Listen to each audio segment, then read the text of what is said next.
Bonjour à toutes et à tous, Chronique pour la radio CNO, nous sommes la semaine du 26 février 2024. La ressource en eau est un bien commun comme l'air que nous respirons. Hors de question de la marchandiser, hors de question de la gâcher pour nos enfants. Mais voilà, reset sur la réalité, son pompage et son assainissement ne sont pas gratuits. On dépense en moyenne par an pour l'eau 520 € contre 1600 € pour l'énergie. Et c'est inéluctable, l'eau va coûter de plus en plus cher. Et comme pour l'agriculture, comme pour l'essence à la pompe ou pour l'électricité, il n'y a pas 36 payeurs, il y a le contribuable ou le consommateur. Le contribuable à travers ses impôts et ses taxes, comme la TVA, le consommateur, lui, au travers de ses consommations. Le choix de celui qui supportera la dépense est bien évidemment politique. Tous s'accordent. Le Conseil économique, social et environnemental au pouvoir public, la Fédération professionnelle des entreprises de l'eau, tous s'accordent pour alerter sur la fin d'une eau bon marché à court ou moyen terme. Alors, pourquoi une eau plus chère ? D'abord, pour moderniser massivement les réseaux de distribution vieillissants avec plus de 20% de pertes en moyenne. On n'en rénove actuellement que 0,3% par an sur le territoire français. Mais oui, il faudra 333 ans pour remplacer tout le réseau français. Non, ce n'est pas tenable. Il faut aussi les interconnecter, car on le voit bien, encore cet hiver, quand le Pas-de-Calais déborde, les Pyrénées-Orientales connaissent leur 3e année de sécheresse continue. Nous ne pourrons que partager la ressource. Il faut aussi compter sur la baisse de la consommation d'eau, moins 14% en 20 ans. Parce que globalement, oui, nous sommes de plus en plus nombreux à adopter de bons gestes de sobriété, c'est top, mais mécaniquement, le coût du retraitement à l'unité augmente.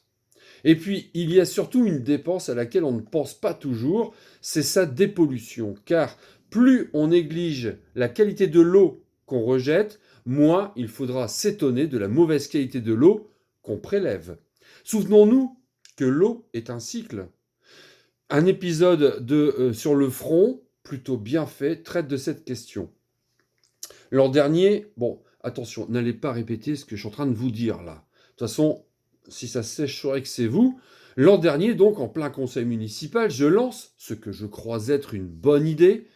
On était en sécheresse, interdiction d'arroser les massifs communaux. Dommage, on venait de dépenser des dizaines de milliers d'euros pour des arbustes sculptés devant la mairie.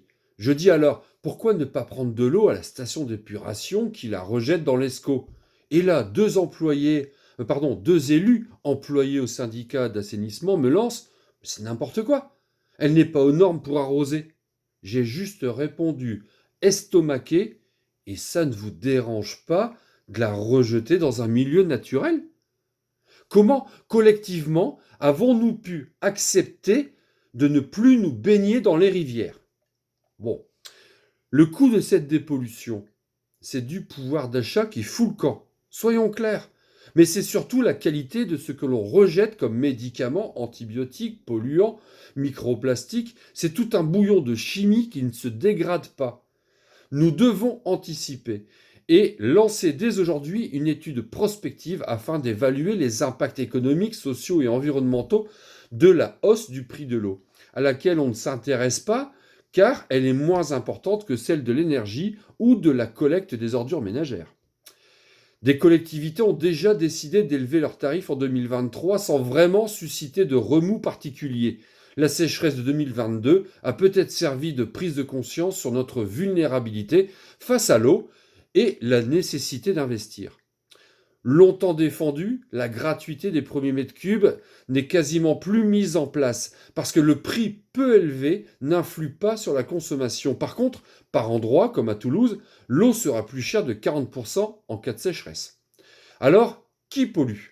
L'industrie et surtout l'agropharmaceutique, avec les produits phytosanitaires comme le glyphosate et le chlorothalonil. Mais alors qui paye ? Eh bien, les usagers des services publics d'eau et d'assainissement, qui ne sont pas à l'origine des grosses pollutions à traiter. Non. Il faut un rééquilibrage des redevances, c'est sûr, pour financer les investissements, mais il faut aussi et surtout que les grands pollueurs payent pour dépolluer. avant de s'enrichir. Bonne journée, à très bientôt.